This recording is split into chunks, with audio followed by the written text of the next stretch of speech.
meus amigos! Eu estou muito feliz de poder compartilhar a palavra de Deus aqui através dessa plataforma e muito feliz pela vida de cada um de vocês que vai ter acesso a essa mensagem. Eu oro no meu espírito para que Deus, o Pai, nos transforme a ter um coração íntegro, perfeito e a viver a plenitude da vontade dele, que ele fale através de mim, que ele fale através de nós. Então eu quero te convidar a acompanhar aí de onde você estiver com a sua Bíblia, se você puder, o texto que está no livro de 1 Reis, no capítulo 8. Eu vou ler alguns versículos, na verdade 5 versículos, e aí a gente vai para a parte de contextualização e aplicação. E tem aqui algumas lições poderosas e uns tesouros que Deus quer compartilhar conosco através dessa palavra. Vamos lá, eu vou ler o versículo 2 que diz assim: E todos os homens de Israel uniram-se ao rei Salomão por ocasião da festa, no mês de Etanim, que é o 7º mês. Vamos agora lá para o versículo 25, que diz assim: Agora, Senhor, Deus de Israel, cumpre a outra promessa que fizeste a teu servo Davi, meu pai, quando disseste: Você nunca deixará de ter diante de mim um descendente que se assente no trono de Israel, se tão somente os seus descendentes tiverem o cuidado de, em tudo, andarem segundo a minha vontade, como você tem feito. Olha o que diz o versículo 27. Mas será possível que Deus habite na terra? Os céus, mesmo os mais altos céus, não podem conter-te, muito menos este templo que eu construí. O penúltimo versículo está lá no 56, que diz assim: Bendito seja o Senhor, que deu descanso a Israel, o seu povo, como havia lhe prometido. Não ficou sem cumprimento nenhuma de todas as boas promessas que ele fez por meio do seu servo Moisés. E o último versículo é o 61, que diz assim: Mas vocês tenham coração íntegro. Na versão Almeida fala coração perfeito. Mas vocês têm um coração íntegro para com o Senhor nosso Deus, para viverem por seus decretos e obedecerem aos seus mandamentos, como acontece hoje. Bom, esse texto fala sobre o momento que Salomão finalmente conseguiu construir o templo do Senhor. Ele construiu o palácio também, ele conseguiu trazer para a realidade aquilo que era o sonho de Davi. Só que o livro de Reis, ele provavelmente foi escrito em um contexto completamente diferente disso que a gente acabou de ler. Veja, alguns historiadores, e principalmente as pessoas que fazem comentários aqui na versão NVI, dizem que o texto de Reis, que é esse que a gente leu, foi escrito pelo profeta Jeremias quando esse povo aqui tinha sido levado em cativeiro. O objetivo de Jeremias aparentemente era lembrar a essas pessoas verdades espirituais. Pode ter também um significado simbólico, porque falando de exílio, que era o momento que esse povo estava vivendo quando Jeremias escreveu Reis, a gente também pode compreender como exílio um momento da nossa vida, uma fase da nossa vida que a gente está desconectado, sem um senso de pertencimento, de propósito, se sentindo afastado ou distante daquilo que Deus tem para nós. Então, é mais ou menos nesse contexto que o livro foi escrito. E aí ele começa com os últimos dias da história de Davi. Já na sua velhice, Davi perto de morrer, passa o bastão para Salomão. Então, o livro de Reis começa com esse momento da morte de Davi.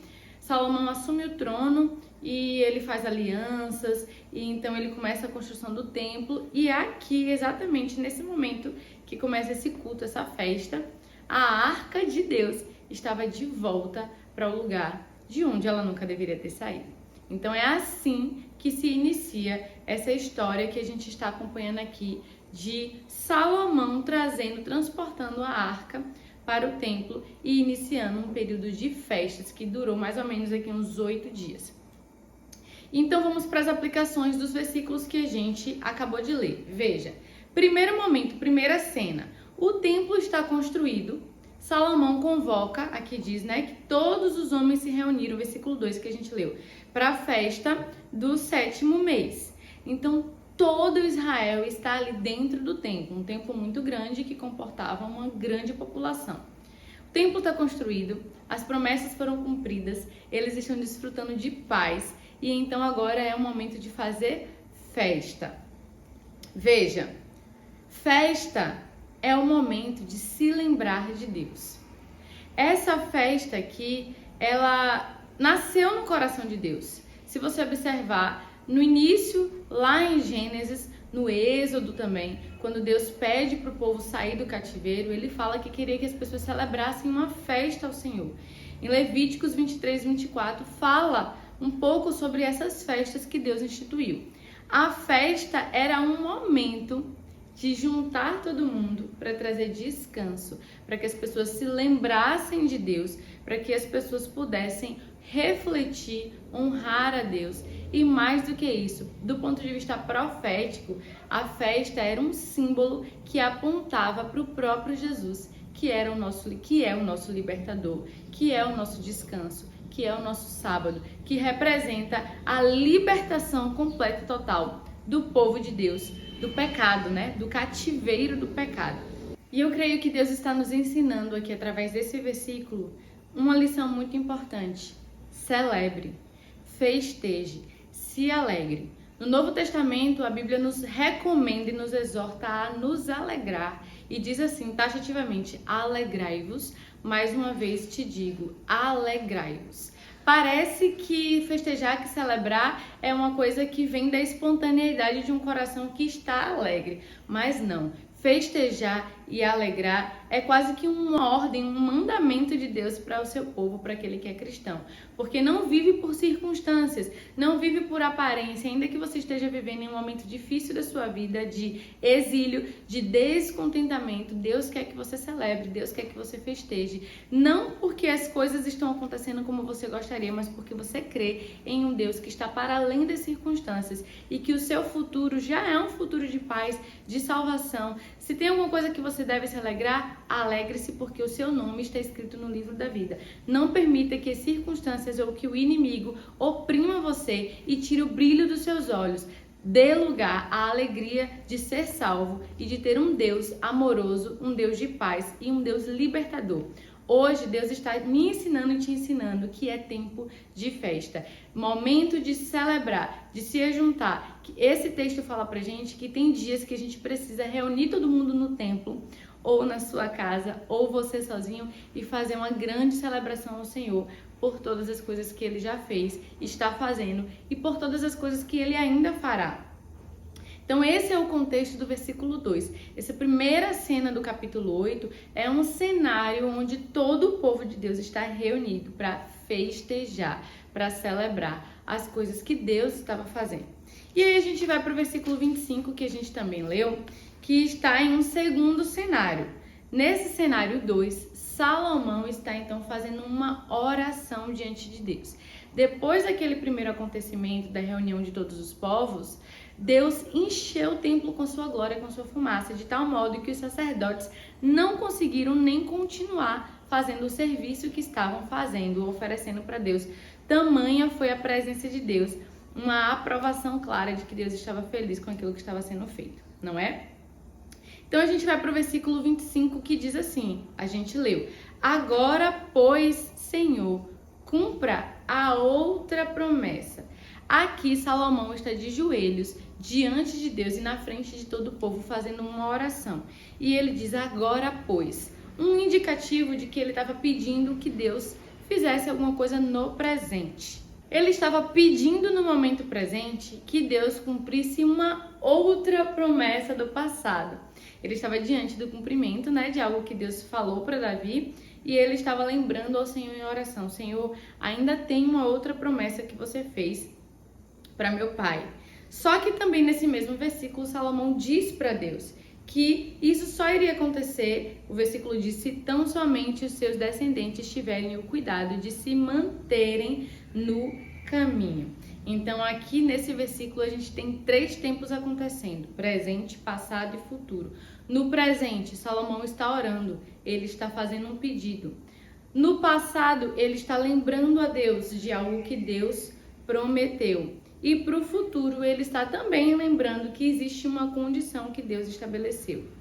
Mas, infelizmente, a história vai nos contar que os atos de Salomão, infelizmente, demonstram que ele não foi capaz de cumprir com a condição que foi apresentada. E o que nós podemos aprender a respeito disso daqui? Viver a plenitude e o cumprimento de todas as promessas de Deus para as nossas vidas também é uma condição de nos mantermos em observação à sua palavra e na tentativa, esforçada de todos os dias de cumprir os desígnios de Deus, obedecer à vontade de Deus e não desviar os nossos pés daquilo que nos foi solicitado por Deus. Veja, no versículo 27, Salomão continua falando com Deus e dizendo: mas será possível que Deus habitará na terra? E ele diz: os céus dos céus não podem te conter. Aqui eu aprendo uma coisa muito importante. Salomão tinha uma visão mais ampliada. Existem coisas, elementos que serviram de experiências para os nossos pais, como por exemplo a arca era para Davi uma representação de Deus, da presença de Deus. Já Salomão, diante de um templo grandioso que ele mesmo construiu, ele entendeu que nem aquilo ali poderia conter a Deus. Então isso nos mostra que Salomão tinha uma visão mais ampliada do que o seu pai Davi. E isso fala para nós que na nossa geração nós podemos ter uma visão mais ampliada que os nossos pais e enxergar a grandiosidade de Deus, a força de Deus, a multiplicação de Deus, a manifestação de Deus em coisas que os nossos pais nunca imaginavam ver ou perceber. E isso é muito bom, ver que Deus se move progressivamente, se revela progressivamente de geração em geração. Mas veja que ele diz que o templo que ele construiu não podia conter a Deus. Então, isso é um sinal claro de que, embora Salomão tivesse uma visão mais ampliada do que Davi, ele ainda tinha uma visão humilde, percebendo que aquele templo tão poderoso e grandioso ainda era pequeno diante de Deus. Então, o que nós podemos aprender com isso? O que você está construindo hoje para Deus, o que você está fazendo hoje é melhor, é maior, é mais bonito do que o que seus pais fizeram. Mas seja humilde, porque isso vai te dar um coração íntegro e perfeito diante de Deus, ainda que você esteja diante de grandes visões ou de grandes revelações. E a gente vai agora para os versículos 56 e 61, para que a gente continue aprendendo alguns tesouros dessa palavra. E aí a gente muda de contexto. Lá no começo era a reunião, a festa, todo mundo junto no templo. No segundo momento, no segundo cenário, Salomão estava de joelhos no templo orando diante de todo o povo. E depois desse cenário, ele se levanta, ele finaliza a sua oração. E a Bíblia diz que ele se levanta para abençoar o povo. Então, esses 2 versículos que nós vamos ver agora está dentro desse contexto. Agora é Salomão falando para todo o povo de Israel. Olha o que ele diz: bendito seja o Senhor que deu descanso a seu povo como havia prometido. Essa promessa foi feita em Deuteronômio capítulo 12, verso 10, quando Deus falou para o povo de Israel, os descendentes de Abraão, que daria uma terra de descanso, que não haveria guerras, não teria mais tantas brigas, entre os inimigos. Só que aquele povo não conseguiu alcançar essa promessa, eles não conseguiram desfrutar. Eu observo que o medo, a reclamação e outros comportamentos destrutivos também foram responsáveis para que aquele povo que recebeu a promessa primeiro morresse sem ter desfrutado a promessa. Então eu entendo que nós, recebendo promessas de Deus, podemos sim não vivê-las se tivermos comportamentos que desagradam a Deus. E isso pode ser passado para uma outra geração, os nossos filhos, outras pessoas vão viver aquilo que a gente não desfrutou. Mas se nós decidirmos passar de fase e obedecer a Deus, honrar a Deus, bendizer a Deus, nós podemos desfrutar desse descanso. Veja que Davi e Salomão foram líderes, que conduziram o povo a viver em paz. O povo viveu de forma a agradar a Deus, a honrar a Deus, a fazer as coisas que Deus tinha pedido que fossem feitas por causa da liderança de Davi e de Salomão. Então, essas promessas foram cumpridas nessa geração também por conta de um comportamento, de um coração que agradava a Deus. Então, Deus está falando conosco através dessa palavra. Seu comportamento está diretamente relacionado com o cumprimento ou não de algumas promessas, porque elas têm condição. E a condição, na maioria das vezes, é obedecer a palavra de Deus. Por fim, aqui no versículo 61, Salomão praticamente encerra a fala dele para o povo, dizendo assim: mas vocês tenham coração íntegro, ou em outras versões, coração perfeito para com o Senhor, e andem nos seus caminhos e tudo mais. O fato é que Salomão ensinou isso daqui, mas ele não conseguiu praticar e acabou se tornando igual ao povo, um líder pecador, um povo pecador. Em toda a história da Bíblia, a gente não vai encontrar líderes perfeitos, pessoas que conseguiram fazer tudo. Veja, Davi tinha um coração perfeito diante de Deus, mas ele pecou. Ele fez outras coisas que desagradaram a Deus, ele não conseguiu construir o templo, por exemplo. Salomão foi um homem sábio, foi um homem que conseguiu colocar as mãos na maior parte das coisas que Deus tinha prometido, mas ele se dobrou diante de outros deuses. E ele fala aqui para o povo, ele está orientando as pessoas: vocês precisam ter um coração perfeito diante de Deus para continuar vivendo as promessas dele, né? A plenitude da promessa dele. Um coração íntegro fala pra gente sobre ser completo, irrepreensível, honesto e incorruptível. Quem de nós pode ter um coração desse? Essa é a fala final de Salomão. Nem ele conseguiu ter esse coração. É óbvio que todos nós gostaríamos muito de ter um coração perfeito, e esse é o tema desse sermão, coração perfeito. Mas apenas um teve esse coração perfeito, e eu quero concluir esse vídeo aqui falando sobre isso. Veja, eu anotei aqui para não esquecer o que diz Cortella Filho em 2014. Olha essa frase, para a gente concluir. Aqueles que praticam atos que são contrários à ética apresentam atitudes que demonstram uma expectativa de impunidade e de sucesso que ultrapassa o risco do temor. Isto é, uma expectativa de que o delito compense a eventual situação de penalidade. Essa frase fala sobre ética, e a gente sabe que no cristianismo existe uma ética, né, que a gente chama de ética cristã. Quando a gente fala de coração perfeito, de coração incorruptível, de coração completo, a gente fala de uma pessoa que não é antiética diante de Deus, diante da sociedade, diante do corpo de Cristo, da igreja. E essa frase falou muito comigo, porque ela mostra pra gente que a pessoa que comete delitos, que é antiético, que comete erros, que falha, de alguma forma ela tem uma expectativa de que aquela impunidade, aquilo que ela fez, não traga malefícios, né? E que o sucesso seja maior do que a correção. Mas diante de Deus isso não pode acontecer. Se diante dos homens existe uma ética, existe uma lei, existe uma forma de corrigir o cidadão, imagine diante de Deus, que é justo, que é perfeito. Embora ele seja misericordioso e amoroso, Deus é um Deus ético, e a correção dele é por amor. É para que a gente não tenha essa falsa sensação de que o meu erro aqui vai me trazer sucesso maior do que punidade. Então, o desejo de Deus muitas vezes ao nos punir, ao nos corrigir, não é nos maltratar, mas é nos mostrar que o caminho correto não é o caminho do erro, do desvio, é o caminho da ética, é o caminho da integridade, de uma pessoa que tem um coração incorruptível diante de Deus. Esse é o desejo de Deus para nós, um coração perfeito, um coração íntegro. Para nós que somos pecadores, não é um coração que não erra, mas é um coração que tem expectativas de ser corrigido e alinhado à vontade de Deus.